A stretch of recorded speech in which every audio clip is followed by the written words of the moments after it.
دايمًا لمّا كنت باشوف ناس حواليّا مكتئبين أو بيمرّوا بفترة اكتئاب اللي بنسميه مرض الاكتئاب يعني،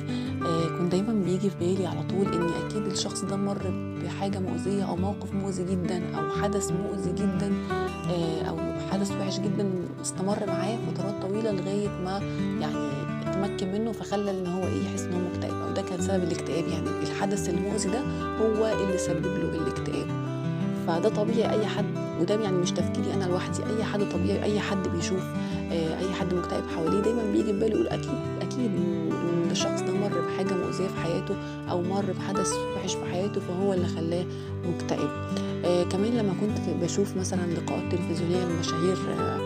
كانوا بييجوا يتكلموا برضه عن فكرة إن هم مرّوا باكتئاب، بحالة اكتئاب والحالة دي ممكن يعني استمرت معاهم سنين طويلة، ومشاهير معروفين زي غادة عبد الرازق أكتر واحدة مشهورة تتكلم بصراحة عن فكرة إن هي مرّت باكتئاب، وإن الاكتئاب ده يعني مستمر معاها حاليًا لغاية دلوقتي، وفي فنانين كتيرة إليسا ومطربين وناس مشاهير كتيرة جدًا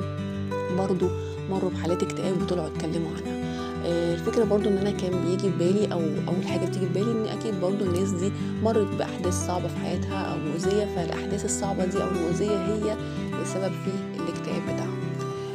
الفكرة إن ده كان تفكيري وتفكير ناس كتيرة أعتقد برضه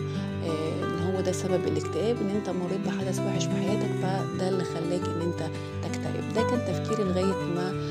قريت كتاب بصراحة من أروع الكتب اللي قريتها في حياتي بيتكلم عن الصحة النفسية.